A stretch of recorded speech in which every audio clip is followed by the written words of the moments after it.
going to share the important concepts which are related with the Companies Act. This is the act which is named as Companies Act 1956, but there are certain latest amendments done in this act, and now it is also named as Companies Act 2013. In this lecture, we will discuss about the main important concepts which are related with the companies, and we will discuss the latest amendments also, whatever has been done in the Companies Act 2013. So let us start our discussion with the definition of a company. A company means a group of persons associated to achieve some common objective. जब कुछ लोग एक साथ मिलकर किसी common objective से कोई business करना चाहते हैं, so that can be called as a company. अब आप सोच रहे होंगे कि पार्टनरशिप भी तो यही होता है, but there is a lot of difference in between the company and the partnership that we discussed in our previous lectures. So let us just know the differences and let us just try to clear that what is a company, and it can be like properly explained with the help of its various characteristics and the features. Number one feature is the incorporated association. Company केवल जब ही create हो सकती है जब वो register हुई हो, और रजिस्टर हुई हो कंपनीज एक्ट के according. It comes into being from the date mentioned in the certificate of incorporation. जो भी रजिस्ट्रेशन के बाद सर्टिफिकेट मिलता है उसे हम सर्टिफिकेट ऑफ इनकॉर्पोरेशन कहते हैं, और उसके अंदर जो भी डेट मेंशन है उसी दिन से कंपनी स्टार्ट मानी जाएगी. दूसरी बात, company is an artificial person. Company is not a natural person. Who is natural person? The person who has eyes, ears, nose. We are the natural person. हम सबके पास आंखें हैं देखने के लिए, कान हैं सुनने के लिए, लेकिन कंपनी जो होती है, कंपनी कोई नेचुरल पर्सन नहीं होती, लेकिन इसकी अपने आप में एक सेपरेट लीगल एंटिटी होती है. It is called as an artificial person. इसके आंख मुंह कान तो नहीं है, बट ये उसके बावजूद भी एक पर्सन कहलाती है. इसकी अपनी एक सेपरेट लीगल एंटिटी होती है. The third feature is the separate legal entity that I have cleared you with the help of the Solomon in the previous lecture which I covered in the partnership act. आपको पता ही है, company एक अलग इंसान होती है, और company को जो प्रमोट करता है, जो बनाता है, वो एक अलग इंसान होता है. Company has its own distinct entity. It is independent of its members. The creditors of the company can recover their money only from the company and from the property of the company. They cannot sue any promoter or any individual member who has formed that company, because company is a separate person and the person who has made the company is a separate person, that we discussed clearly in our last video in which I discussed the case of Solomon with you. Now the next important is the limited liability. This I also cleared you in the previous lectures. Company में जो liability होती है, जो भी उसके share holders होते हैं, members होते हैं, उनकी लाइबिलिटी लिमिटेड होती है. अगर आपने किसी कंपनी में 10 रुपए का शेयर ले रखा है और आप उसके ऊपर 4 रुपए ऑलरेडी पे कर चुके हैं, अगर कंपनी कल को लिक्विडेशन में जाती है, लिक्विडेशन मतलब कंपनी क्लोजर हो रही है, क्लोज होने जा रही है, वाइंड अप होने जा रही है, बंद होने जा रही है, उस केस में already you have paid 4 rupees.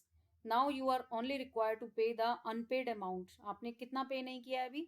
6 रुपए आपने जो पे नहीं किया, आपकी लाइबिलिटी केवल 6 रुपए की बनेगी. उसके अलावा आपको कोई भी एक्स्ट्रा पैसा अपने घर से लेकर नहीं लगाना पड़ता है. So this is the concept of the limited liability in the case of the company. Next is perpetual existence. इसका मतलब होता है मेंबर्स में कम, मेंबर्स में go, but the company goes on for ever. Members आते रहेंगे, members जाते रहेंगे, लेकिन कंपनी चलती रहेगी. आपको पता है, कंपनी जो पब्लिक कंपनी होती है, कंपनी दो प्रकार की होती है, private company and public company. Public company को चलाने के लिए मिनिमम 7 बंदे चाहिए. अगर वो 7 बंदे भी ना रहें, आपको पहले से ही पता है कंपनी अलग इंसान है, कंपनी को बनाने वाले अलग इंसान है, अगर वो 7 लोग भी ना रहें, बावजूद उसके भी कंपनी चलती रहेगी, कंपनी बनी रहेगी. So this is called as perpetual succession. वो 7 चले जाएंगे, नेक्स्ट 7 जो आए हैं अब वो कंपनी को चलाएंगे. So it is called as a perpetual succession. किसी की डेथ से, किसी की इंसॉल्वेंसी से, रिटायरमेंट से शेयर होल्डर के कंपनी को कोई फर्क नहीं पड़ता. लॉ ने इसको क्रिएट किया है, केवल लॉ ही इसको डिसॉल्व कर सकता है. मेंबर्स आते जाएंगे, जाते जाएंगे, लेकिन कंपनी चलती रहेगी. कहते हैं during the war all the member of one private company which in general meeting were killed by a bomb. एक युद्ध हुआ और प्राइवेट कंपनी की कोई मीटिंग चल रही थी, जनरल मीटिंग चल रही थी, और बॉम्ब के फेंकने से सारे मेंबर्स की डेथ हो गई. बावजूद उसके भी कंपनी डिस्ट्रॉय नहीं हो पाई, कंपनी चलती रहेगी, क्योंकि आपको बताया गया है कंपनी एक सेपरेट लीगल एंटिटी होती है. It is an artificial person. तो कंपनी के अस्तित्व पर इसका कोई फर्क नहीं पड़ेगा. कंपनी के अब हाथ तो है नहीं, it is an artificial person. तो अगर कंपनी के बिहाफ पर कोई डॉक्यूमेंट्स दिए जाएंगे तो उन डॉक्यूमेंट्स को कैसे यूज किया जाए? आपको पता ही है कि जब तक हमारे हस्ताक्षर, जब तक हमारे सिग्नेचर किसी डॉक्यूमेंट पर नहीं होते हैं, उस डॉक्यूमेंट को ऑथेंटिकेट नहीं कर सकते हैं, ना ही उसको वैलिड माना जाता है अगर वो कोई लीगल पेपर है तो। अब कंपनी के केस में क्या हो, तो कंपनी के अपने खुद के एक ऑफिशियल सिग्नेचर होते हैं, और कंपनी की अपनी एक कॉमन सील होती है। जो भी कंपनी के बिहाफ पर डॉक्यूमेंट्स इशू किए जाते हैं, उसके ऊपर कंपनी के सिग्नेचर किए जाते हैं, और उसके ऊपर एक कॉमन सील लगा दी जाती है। Common seal is an official signature of a company, like it is engraved on every document. Her document पर कंपनी का नाम, the law has provided for the use of common seal with the name of the company engraved on it। एक common seal होती है, उस पर company का नाम एनग्रेव्ड होता है, और उसी को सिग्नेचर के सब्सटीट्यूट में कंपनी के सारे डॉक्यूमेंट्स पर किया जाता है, और ये कंपनी के ऑफिशियल सिग्नेचर माने जाते हैं। कंपनी में sue and be sued in its own name. Company किसी को चाहे तो उसके ऊपर केस दायर भी कर सकती है, और कोई चाहे तो कंपनी के ऊपर भी केस दायर कर सकता है। Next is the separate property. Company जो होती है उसकी प्रॉपर्टी भी अलग होती है। जब कंपनी अलग है, उसका अपना एक अलग अस्तित्व है, अपनी एक अलग एंटिटी है, तो कंपनी की प्रॉपर्टी भी अलग है। Transferability of shares. अगर वो आपकी प्राइवेट कंपनी है तो वहां पर तो रिस्ट्रिक्शन है शेयर्स को ट्रांसफर करने का, बट पब्लिक कंपनी में शेयर्स आर फ्रीली ट्रांसफरेबल। आपने किसी पब्लिक लिमिटेड कंपनी के शेयर्स होल्ड कर रखे हैं, आप किसी और को उनको बेचना चाहते हैं, इजीली आप ऐसा कर पाएंगे। There is no restriction on this. Delegated management.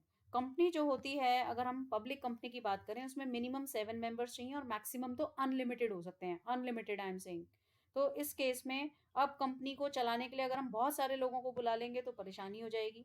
और इस तरीके से अब कंपनी का काम कैसे देखा जाए, तो कंपनी का काम देखने के लिए जो उसके शेयर होल्डर्स होते हैं, वो अपने बिहाफ पर कुछ लोगों को अपना रिप्रेजेंटेटिव चुन देते हैं, जिनको आप डायरेक्टर्स भी कहते हैं, and they take care the normal functioning of the company, routine business of the company. They are called as the directors. So this is the process of the delegated management in the company.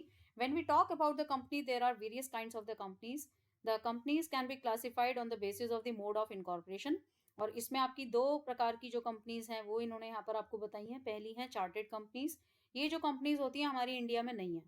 ये वो companies हैं जिन companies को foreign में बनाया जाता है। जैसे इन्होंने कुछ एग्जांपल्स दिए हैं, East India Company and the Bank of England. They are the examples of the chartered incorporated in England. इनका जो पावर्स हैं, जो भी बिजनेस का नेचर है, वो सब चार्टर में बताया जाता है। These kind of the companies are not available in the Indian law, so they are the chartered company. The second is the statutory companies.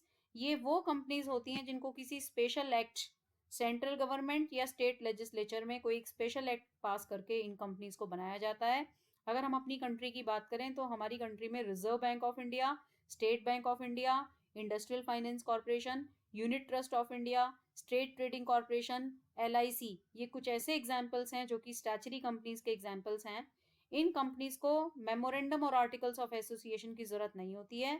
इनके लिए एक स्पेशल एक्ट पास करती है गवर्नमेंट, और उसी एक्ट के अकॉर्डिंग इन कंपनीज में सारा का सारा काम चलता है। So they are called as the statutory companies. Third form is the registered और द इनकॉर्पोरेटेड कंपनीज। ये वो कंपनीज हैं जिनको प्रॉपरली बनाया जाता है, क्रिएट किया जाता है, और क्रिएट करने के लिए इनका प्रॉपर रजिस्ट्रेशन कराया जाता है। इसमें 3 प्रकार की कंपनीज आपकी आ सकती हैं। Companies limited by shares, limited by guarantee, and unlimited companies. Limited by shares तो वही होती हैं जो मैंने आपको बताया। आपने 10 रुपए का शेयर खरीदा है, और आपने पहले से ही आपको पता है कि it is a company limited by share, और आपने पहले से ही कह रखा है कि that I am the share holder of this company. In that case, अगर आपने 10 रुपीज का शेयर खरीदा and you have already paid ₹4, so what would be your liability? Your liability would only be just to pay the next 6 rupees in the case if the company is going to liquidate. Otherwise, there is no responsibility on you. Companies limited by guarantee, this is the second form of the registered companies. In this, हर जो member होता है वो एक promise करता है कि अगर कल को कंपनी लिक्विडेट हुई, या कंपनी लिक्विडेशन का मतलब होता है अगर कंपनी बंद हुई, तो मैं इतने पैसे की गारंटी देता हूँ कि इतना पैसा मैं कंट्रीब्यूट करूंगा। तो these kind of the companies are called as the companies limited by guarantee. For example, आप हैं, आपने किसी कंपनी में कहा कि दैट अगर कल को कंपनी लिक्विडेट हुई तो मैं 10,000 रुपए तक का कॉन्ट्रीब्यूशन दूंगा, दैट इज माई गारंटी। तो अगर कंपनी कल को लिक्विडेट हुई तो आपकी लाइबिलिटी केवल 10,000 रुपए तक बनेगी, whatever the terms, whatever the amount you have just promised as a guarantee. So these kind of the companies are called as the companies limited by guarantee. The third form of the registered companies can be called as the unlimited companies. ये वो companies होती हैं जिसमें members की liability पर कोई limit नहीं होती। अगर कंपनी कल को लिक्विडेट हुई तो मेंबर्स की जो लाइबिलिटी है वो अनलिमिटेड होगी। अनलिमिटेड मतलब कि उनको जितना भी पैसा जरूरत पड़ेगी उनको वो अपनी पर्सनल एसेट से भी लाना पड़ेगा। तो ये वाली जो कंपनीज होती हैं they can be called as the unlimited companies. Now on the basis of the number of members, अगर हम मेंबर्स के हिसाब से देखें, मेंबर्स मींस शेयर होल्डर्स, या जो कंपनी में मेंबर्स बने हैं या जिन्होंने शेयर होल्ड कर रखे हैं, they can be called as the members. Members के बेसिस पर दो प्रकार की कंपनीज हो सकती हैं, it can be the private company, it can be the public company. Private company को सेक्शन 3(1)(3) इंडियन कंपनीज एक्ट 1956 में बताया गया है। प्राइवेट कंपनी होने के लिए मिनिमम जो होते हैं 2 मेंबर्स की जरूरत होती है और मैक्सिमम 50 होने चाहिए। ये कंपनीज एक्ट 1956 के अकॉर्डिंग था। अब इस 50 वाली लिमिट को 200 में कन्वर्ट कर दिया गया है। और जब आप मेंबर्स की काउंटिंग कर रहे हैं तो उसमें आप कंपनी के एम्प्लॉयज को काउंट नहीं करेंगे। जो प्राइवेट कंपनीज होती हैं उसमें जो ये 200 मेंबर्स हैं यही आपस में एक दूसरे को शेयर्स ट्रांसफर कर सकते हैं। ये जनरल पब्लिक को कोई भी शेयर्स ऑफर नहीं करती हैं and it restricts the right of the transfer of the shares also. Shares भी ट्रांसफर नहीं किए जा सकते हैं किसी भी जनरल पब्लिक को। It prohibits any invitation to the public. General public को भी कोई आईपीओ ये इशू नहीं कर सकते हैं। This is called as a private company. इसी तरीके से जो करेक्टरिस्टिक्स होती हैं, फीचर्स होते हैं प्राइवेट कंपनी के, वो कुछ इस तरीके से हैं। सबसे पहली बात, a private company restricts the right of transfer of its shares. The shares of a private company are not freely transferable as those of public companies. जैसे पब्लिक कंपनीज में शेयर्स फ्रीली ट्रांसफरेबल थे, private company में ऐसा नहीं हो पाएगा। Private company में जो मिनिमम मेंबर्स हैं वो 2 चाहिए, मैक्सिमम 50 चाहिए, लेकिन अब कितने हो गए हैं, ये लिमिट चेंज होके 200 हो गई है। और जब आप 200 की काउंटिंग कर रहे हैं, अगर कंपनी में कोई एम्प्लॉयज हैं तो एम्प्लॉयज को आप काउंट नहीं करेंगे। Employees are just doing their job there. Employees और मेंबर्स एक बात नहीं है, एम्प्लॉयज अलग होते हैं, मेंबर्स अलग होते हैं। प्राइवेट कंपनी कभी भी जनरल पब्लिक को इनवाइट नहीं कर सकती है कि आइए हमारे यहाँ आप शेयर्स खरीद लीजिए। They can not offer any IPO, initial public offer नहीं निकाल सकते हैं। Next is the public company. Public company section 3(1)(4) में बताई गई हैं। पब्लिक कंपनी वो कंपनीज होती हैं जो कि प्राइवेट कंपनी नहीं होती। सबसे पहली इंपॉर्टेंट बात होती है कि ये कंपनीज ऐसी होती हैं जिसमें शेयर्स को कभी भी आसानी से ट्रांसफर किया जा सकता है। इसमें मिनिमम मेंबर्स 7 चाहिए और मैक्सिमम अनलिमिटेड हो सकते हैं। खास बात ये होती है कि ये कभी भी जनरल पब्लिक को इनवाइट कर सकती है कि आइए और आके हमारे यहाँ पैसा लगाइए, just purchase the shares of us. आप देखते ही होंगे कि कितने सारे इनिशियल पब्लिक ऑफर कंपनीज के द्वारा निकाले जाते हैं। अगर हम पब्लिक कंपनी और प्राइवेट कंपनी के डिफरेंसेस की बात करें, सबसे पहले बात होगी मिनिमम मेंबर्स पर। मिनिमम मेंबर प्राइवेट कंपनी में 2 चाहिए, पब्लिक कंपनी में 7। मैक्सिमम मेंबर्स की अगर हम बात करें तो प्राइवेट कंपनी में पहले 50 मैक्सिमम मेंबर्स होते थे, अब 200 हो गए हैं। लेकिन पब्लिक कंपनी में मैक्सिमम मेंबर्स जो होते हैं वो अनलिमिटेड हो सकते हैं। Number of directors, private company में minimum number of directors required 2, और आपकी अगर वो पब्लिक कंपनी है तो 3 director. Restriction on appointment of directors. In the case of public company, the directors must file with the registrar a consent to act as director. उनको एक consent भरनी पड़ती है, फॉर्म होता है फॉर्म नंबर 32। तो पब्लिक कंपनी में directors को एक कंसेंट फिल करनी पड़ती है कि we want to be the director of the company, और कुछ क्वालिफिकेशन शेयर्स भी खरीदने पड़ते हैं। लेकिन प्राइवेट कंपनी तो प्राइवेट है, उसमें ऐसा कोई भी फॉर्मेलिटी नहीं है। इसके अलावा restriction on invitation to subscribe for shares. Public company कभी भी जनरल पब्लिक को इन्वाइट कर सकती है and they can just issue any IPO, but private company को ये अधिकार नहीं है। The next is the name of the company. Private company के नाम के पीछे पीवीटी एलटीडी प्राइवेट लिमिटेड लिखा होता है, लेकिन जो पब्लिक कंपनी होती है उनके नाम के पीछे अगर वो लिमिटेड कंपनी है, लिमिटेड बाय शेयर्स हैं, तो एलटीडी वो लगा सकते हैं, लिमिटेड वो लगा सकते हैं। Public subscription, private company general public को इन्वाइट नहीं कर सकती और जो आपकी पब्लिक कंपनी होती है वो कर सकती है। प्रोस्पेक्टस, पब्लिक कंपनी के केस में प्रोस्पेक्टस इशू किया जाता है, प्राइवेट कंपनी में नहीं। प्रोस्पेक्टस क्या होता है that we will discuss further. Transferability of shares आपको बताया था कि पब्लिक कंपनी में किया जा सकता है, प्राइवेट कंपनी में नहीं किया जा सकता है। स्पेशल प्रिविलेजेस, प्राइवेट कंपनी को कुछ स्पेशल प्रिविलेजेस दिए गए हैं, पब्लिक कंपनी को नहीं दिए गए हैं। क्योरम, क्योरम का मतलब होता है कि जब कोई मीटिंग कॉल होगी तो उसमें मिनिमम बंदे कितने होने चाहिए। अगर वो आपकी पब्लिक कंपनी है तो minimum 5 members must be the part of the quorum, और अगर वो प्राइवेट कंपनी है तो minimum 2 members must be the part of the quorum.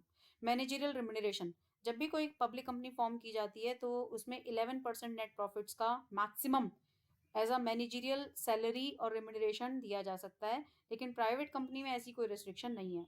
Commencement of business, जब प्राइवेट कंपनी स्टार्ट की जाती है तो उसमें जो पहला सर्टिफिकेट आता है, सर्टिफिकेट ऑफ इनकॉर्पोरेशन, वो मिलते ही प्राइवेट कंपनी अपना बिजनेस स्टार्ट कर सकती है।